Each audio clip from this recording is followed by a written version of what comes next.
Twins బాధితులకు శుభవార్త. హైదరాబాద్ లో కన్సల్టేషన్ మరియు 3,500 రూపాయల colour Doppler test Avis hospitals లో ఉచితంగా పొందండి. నమస్తే రమ్మగారు. నమస్తే జయ. రమ్మగారు, మీకు కుటుంబ సభ్యులకి అందరికీ కూడా వినాయక చవితి శుభాకాంక్షలు అండి. Thank you. నీకు, సుమన్ టీవీ కుటుంబ సభ్యులందరికీ, అలానే సుమన్ టీవీ ప్రేక్షకుల కుటుంబ సభ్యులందరికీ కూడా వినాయక చవితి శుభాకాంక్షలు. ఓకే రమ్మగారు. వినాయకుడు అందరినీ చల్లగా కాపాడాలి. ఈ సంవత్సరం కూడా చల్లగా తేలిగ్గా వెళ్ళిపోయి వచ్చే సంవత్సరం కొంచెం మంచి శుభమైన పరిస్థితుల్లోకి అందరూ అడుగు పెట్టాలని కోరుకుందాం మనస్ఫూర్తిగా. అలానేనండి. మరి వినాయక చవితి రోజు ఆయనకి మనం ఏ విధంగా పూజ చేయాలి, ఏ విధమైన నైవేద్యాలు పెట్టాలి, పూజా విధానం ఒక్కసారి మనం ఎప్పట్లాగానే వినాయక చవితి ఏటా చేసుకుంటాం. ఏటా కొత్త, అంతే కదా, ఏటా ప్రత్యేకమే ప్రతి సంవత్సరం. అయితే ఈ సంవత్సరం మామూలుగా పెద్దగా పబ్లిక్గా వినాయకుడి పూజలు, సోషల్ పూజ కొంచెం తక్కువగా ఉంటుందేమో, ఒకవేళ చూడాలి ఎట్లా ఉంటుందో. అంటే నిరుడు కూడా మనం లాస్ట్ ఇయర్ కూడా ఎక్కువగా పబ్లిక్లో చాలా తగ్గించాం. ఈ సంవత్సరం కూడా ఇంచుమించు అదే పరిస్థితిలో ఉన్నాం.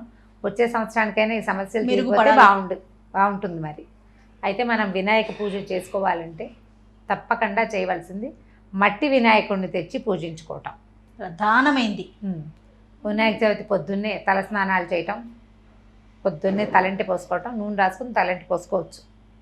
తలస్నానాలు చేయటం, పిల్లలు పెద్దవాళ్ళు ముందే ఇల్లు శుభ్రంగా చేసుకోవటం. ముందు రోజు పొద్దున్నే వాకిళ్ళు వచ్చి చక్కగా ముగ్గేసుకుని గడపలకు పసుపు రాసుకుని ఎక్కడ మనం వినాయకుడిని పెట్టదలుచుకుంటున్నామో ఆ స్థలాన్ని, ఆ ప్రాంతాన్ని శుభ్రపరిచి ముందు రోజే మనం పాలవెల్లి, మన ఇంట్లో రెడీగా ఉన్న పాత పాలవెల్లి ఉంటే పాలవెల్లిని దించి శుభ్రంగా కడిగేసి దానికి పాతవి ఏవైనా పురికొసలు, తాళ్ళు ఉంటే అవన్నీ తీసేసి చక్కగా పాతవి తీసేసి ఫ్రెష్గా మళ్ళీ శుభ్రంగా కడిగి దాన్ని కొంచెం పసుపు రాసి పక్కన పెట్టుకోవాలి. ముందు రోజు రాత్రి పాలవెల్లిని చక్కగా శుభ్రంగా తయారు చేసుకుంటే పొద్దున్నే పిల్లలు, మగవాళ్ళైనా చేయొచ్చు, ఆడవాళ్ళు వంట చేసుకుంటారు, మగవాళ్ళు ఈ పనులు చేసుకోవటం.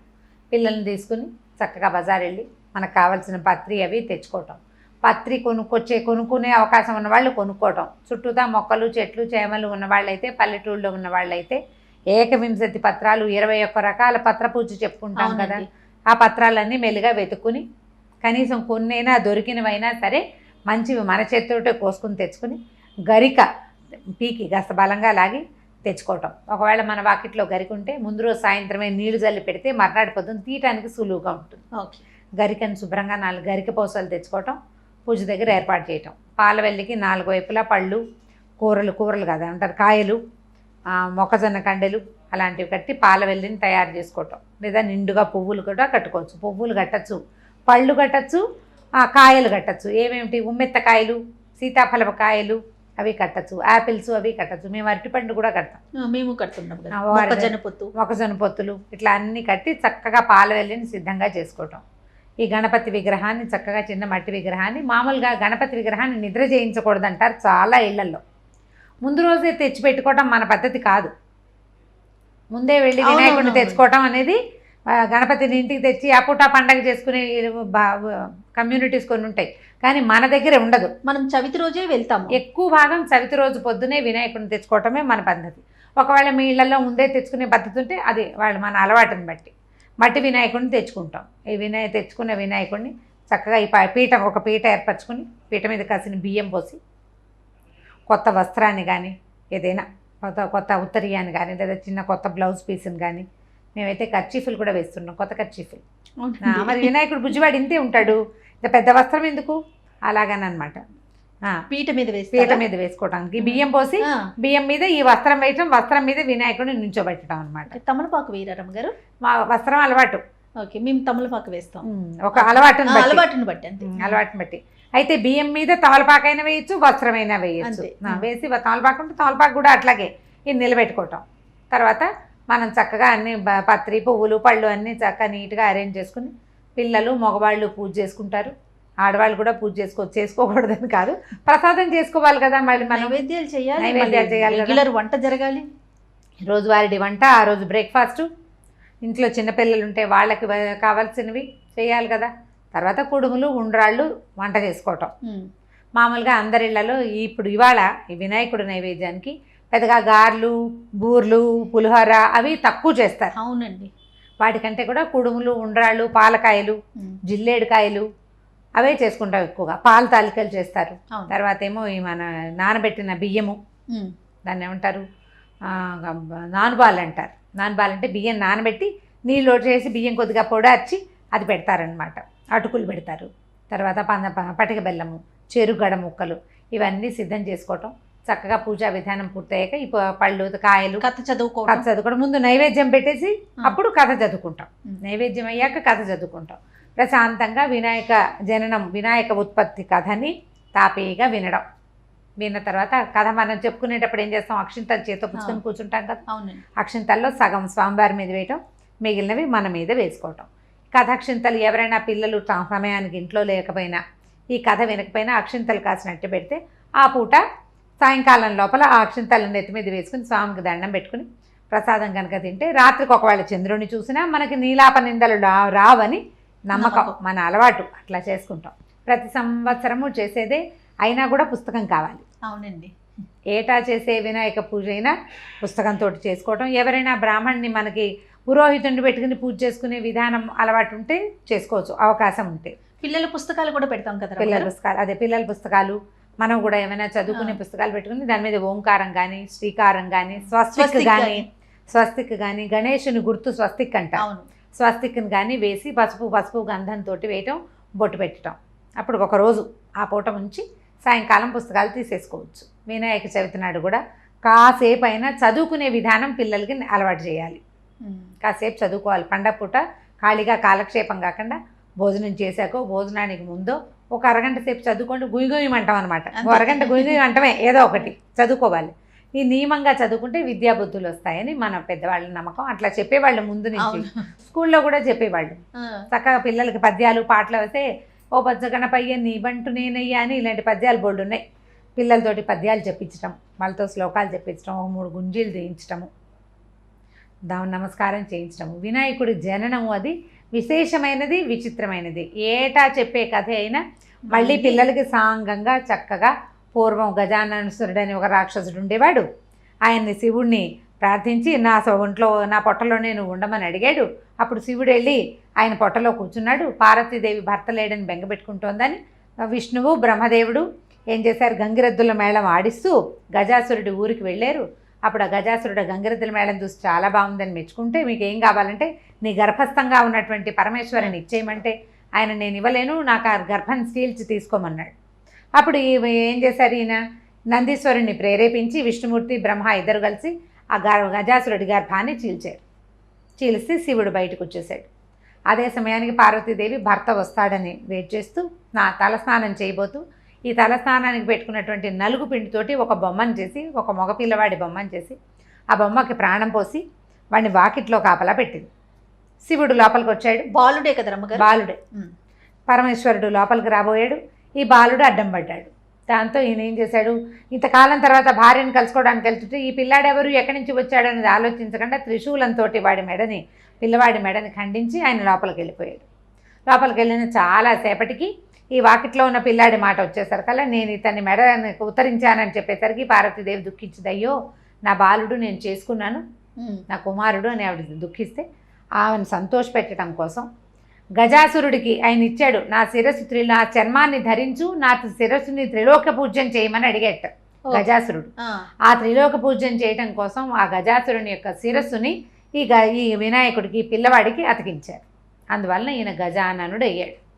శివపార్వతి లేక ముద్దు బిడ్డ. ఇప్పుడు పార్వతీదేవి ఆయనకి జన్మనిచ్చింది, ఒక బొమ్మను తయారు చేసింది. ఈ మా శరీరంలో ప్రధానమైన అవయవం ఏంటి, శిరస్సు ప్రధానాంగం. ఆ శిరస్సుని పరమేశ్వరుడు ఇవ్వటం వల్ల వాళ్ళిద్దరికీ కుమారుడైనటువంటి ఈ గజాననుడు ఈ పిల్లవాడు తర్వాత గణాధిపత్యాన్ని తీసుకున్నాడు. దేవగణాలకి ఒక అధిపతిని కావాలి, విఘ్నాలకి ఒక అధిపతి కావాలి. విఘ్న దేవతలు అని కొంతమంది ఉంటారట.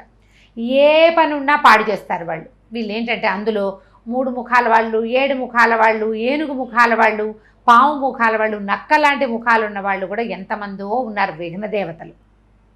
వాళ్ళు ఏమిటంటే పని పాడు చేయటానికి ఉండే లక్షణం కలిగిన వాళ్ళు. ఈ విఘ్న దేవతలకి వాళ్ళని పక్కకి తీయటం కోసం ఒక దేవుడు కావాలి, వాళ్ళందరినీ కంట్రోల్లో పెట్టేవాడు ఒకడు కావాలి. అందుకని ఈ గణపతిని ఈయన పిల్లవాడిని, ఏ పిల్లవాడిని అయితే వీళ్ళు గజానసురుడి శిరస్సుని పెట్టి పిల్లాడిని బతికిచ్చారో ఆ అబ్బాయిని ఇలాగా గణాలకి అధిపతిని చేశారు. ఆయన గణాధిపత్యము స్వీకరించాడు, విఘ్నాధిపత్యము స్వీకరించాడు.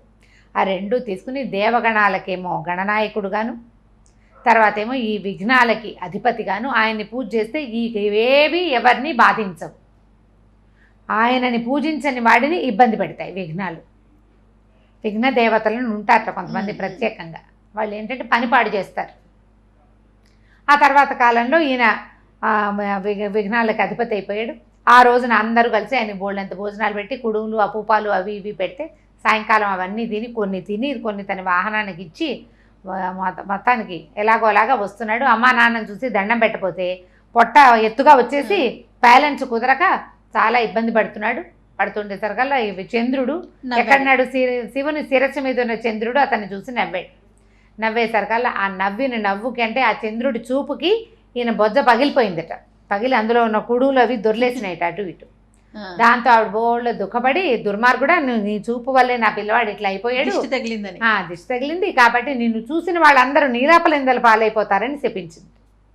ఇంతలో బ్రహ్మదేవుడు విష్ణుమూర్తి అందరూ వచ్చి ఇలా పొట్ట చీలిపోయిన వినాయకుడిని మళ్ళీ పొట్టను సరిచేసి నిలబెట్టి, అబ్బా చంద్రుడు నిరంతరం చూడబడేవాడు, వాడిని చూడకుండా ఎట్లా ఉంటారు మానవులు, పాపం నువ్వు నేను చూడకుండా ఉండగలం, దేవతలు చూడకుండా ఉండగలుగుతారు, మానవుల వశం కాదు. ఎందుకంటే మానవుల రాత్రికి అధినాయకుడు చంద్రుడు, పాపం వాళ్ళ వల్ల ఎట్లా అవుతుందమ్మా అంటే అప్పుడు ఈ గణపతిని ఎవరైతే పూజిస్తారో ఇది ఒక్కరోజు పెట్టి, సంవత్సరంలో ఒకరోజు, ఏ రోజునైతే వినాయకుడి బొజ్జ భగ్నం చేశాడో చంద్రుడు ఆ రోజున చంద్రుడిని చూడకూడదు అని నియమం ఏర్పరిచింది ఆవిడ.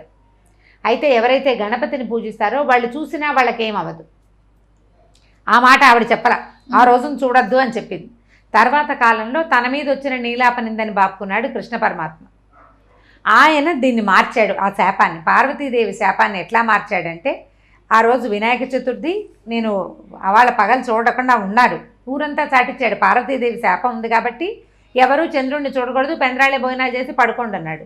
ఈయన ఏం చేశాడు, గోష్ఠానికి వెళ్ళి పాలు పితికాడు, పాలు తీయటానికి పాలల్లో చంద్రబింబాన్ని చూసేశాడు. అందుకని ఆయన ఏం చేశాడు, దానివల్ల ఆయనకి సత్రాజిత్తు శమంతకమణిని అపహరించిన ఇది ఆయన నీలాపనింద ఆయన మీద పడింది. ఆ తర్వాత అందరు అడిగారు, అయ్యా నువ్వు సమర్థుడివి, భగవంతుడివి, సాక్షాత్ భగవంతుడివి, నువ్వు ఇట్లా నీ మీద వచ్చిన సమస్యను తీర్చుకున్నావు, మాబోటి వాళ్ళ వల్ల ఏమవుతుంది అంటే, అప్పుడు ఎవరైతే విఘ్నేశ్వర పూజ చేస్తారో ఆ కథ విని అక్షింతలు తల మీద చల్లుకున్న వాడికి పార్వతీదేవి శాపం ఫలించదు అని ఆయన ఆ శాపాన్ని కొంచెం టర్నింగ్ చేశాడనమాట. మానవుల కోసం ఆయన మానవుడిగా పుట్టడం వల్ల మనకు మేలు జరిగిందనమాట. అట్లా ఈ కథను విని తల మీద అక్షింతలు ధరిస్తే విఘ్నాలు తొలుగుతాయని, ఆ రోజు రాత్రి చంద్రుడిని చూసినా కూడా మనకి ఏ ఇబ్బంది ఉండదు అని చెప్తారు. మనం ఏటా చెప్పుకునే కథే. అవునండి. కానీ ఒకసారి ఆ కథ చెప్పుకుంటే కొంచెం సంతోషంగా ఉంటుంది, మనకి బాగుంది అనిపిస్తుంది. పూజ చేసుకోవాలి, కథ వినాలి. ఇది కథ వినటం చాలా ప్రత్యేకం. వినాయక చవితి పూజలో 9 రోజులు చేసుకుంటారు. కొంతమంది 5వ రోజునే వినాయకుడిని నిమజ్జనం చేసేస్తారు. కొంతమంది 9 రోజులు ఉంచుకొని నవరాత్రులు చేసి 9వ రోజు తర్వాత చతుర్దశి నాడు నిమజ్జనం చేస్తారు. అయితే ఈ నవరాత్రి పూజకి రోజుకొక వేషం వేయటము అవి ఉండవు. అవును. ఎక్కడ మనం దసరా నవరాత్రులు చేస్తాం, శరన్నవరాత్రులు రోజుకొక అలంకరణ ఉంటుంది. ఇక్కడ రోజుకొక అలంకారం ఏమి ఉండదు, రోజుకొక ప్రసాదం చేసుకుంటాం. ప్రతిరోజు అదే గణపతి పూజ, 9 రోజులు అర్చన ప్రధానం, అంతే, అవతారాలు ఏమీ లేవు. అదే గణపతి కానీ అర్చన ప్రధానం కాబట్టి 9 రోజులు అర్చించి 10వ రోజున నిమజ్జనం చేయటం ఒక విధి, అలవాటు. 3వ రోజున చేయొచ్చు, 5వ రోజున కూడా చేయొచ్చు, 7వ రోజున పనికిరాదు. 9 రోజులు అయ్యాక చేయొచ్చు అన్నమాట. 9వ రోజు పూజ చేశాక నిమజ్జనానికి తీసుకెళ్ళిపోవచ్చు. ఎవరెవరి అలవాట్లు, అవకాశాలు, ఇబ్బందులు లేకుండా ఇంట్లో ఉంటే ఉంచుకోవచ్చు. 9 రోజులు చేసుకోవచ్చు నవరాత్రులు. రోజు సాయంకాలం అయ్యేసరికి పొద్దుటిపూట చేయరు, మామూలుగా పొద్దున్న దీపం పెట్టి ఊరుకుని సాయంకాలం చక్కగా పూర్తిగా పూజ చేసుకుని ఏదైనా ఒక నైవేద్యం చేసి చక్కగా హారతి ఇచ్చి దేవుడికి దండం పెట్టుకోవటం. మన విధానాన్ని మన అలవాటుని బట్టి చక్కగా చేసుకోవచ్చు. గణపతి చవితిని తప్పకుండా ఆచరించాల్సినటువంటి పర్వదినాల్లో గణేష్ చతుర్థి ముఖ్యమైనది. అవునండి. ఈ గణపతిని ఆరాధించడం వల్ల ఏంటంటే జ్ఞాన వృద్ధి, బుద్ధికి కుదురొస్తుంది, పిల్లలకి విద్య వస్తుంది. మనం జీవితంలో చేయబడే ప్రతి పనికి ఆయన అడ్డం కాకుండా ఉంటాడు. అంటే ఆయన కాదు, వచ్చే రకరకాల అడ్డంకులకి ఆయన అడ్డంగా ఉంటాడు వాటికి. అందుచేత మనం జీవితంలో ముందుకెళ్ళాలంటే మనకి గణపతి పూజ చాలా ముఖ్యమైనదని ఇది మనకు అలవర్చి ఉంచారు. దాన్ని మానకుండా చిన్నెత్తునైనా బోల్డ్ ప్రసాదాలు చేయవు, చాలా పత్రి తెచ్చుకోలేవు, కొద్దిగా తెచ్చుకో. వాకిట్లో గరికి దొరుకుతుంది, దుర్వాయి 4 గరికి పోచలు తెచ్చుకోండి, 2 తులసి దళాలు పెట్టుకోండి, అవి దొరికేస్తాయి సులువుగా. అంత మాత్రంతోటైనా పూజ చేసి కొద్దిగా అంత ఉండ్రాళ్ళు పచ్చి చలిమిడైనా సరే పెట్టి గణపతి పూజ చేసుకోండి. మట్టి వినాయకుడిని మాత్రమే పూజించండి గణేష చతుర్థికి. తప్పకుండా ఇదే మన స్లోగన్, ఓన్లీ మట్టి వినాయకుడు. ఈ మట్టి వినాయకుడిని పార్వతీదేవి కూడా పూజించిందని చెప్పబడే కథలు కూడా ఉన్నాయి. పార్థివ గణపతి అంటాడు. పార్థివ గణపతి అంటే మట్టి గణపతి. పార్వతీదేవి కూడా పార్థివ గణపతినే పూజించారు. కాబట్టి తప్పకుండా ఈ అంటే వినాయకుడు భూ సంబంధమైన వాడు, ఆయన యొక్క పద్ధతే భూ సంబంధమైంది. అంచేత మట్టి వినాయకుడిని పూజిస్తే ఫలితం ఎక్కువ ఉంటుంది. రంగులు రంగులుగా ఉంటే బాగుంటుంది, ఎందుకు బాగుంటుంది, ఫోటో తీసుకోవడానికి బాగానే ఉంటుంది. అది ఏ మట్టిలోనూ కలవని పదార్థంతో చేసిన వాటిని కాకుండా మళ్ళీ మట్టిలోనే కలిసేటట్టుగా ఉండేదాన్ని పూజ చేసుకుంటేనే ఫలితం మంచిది. తప్పకుండా రమ్మగారు. మరొక్కసారి వినాయక చవితి శుభాకాంక్షలు అండి. థ్యాంక్ యూ జయ. నమస్తే.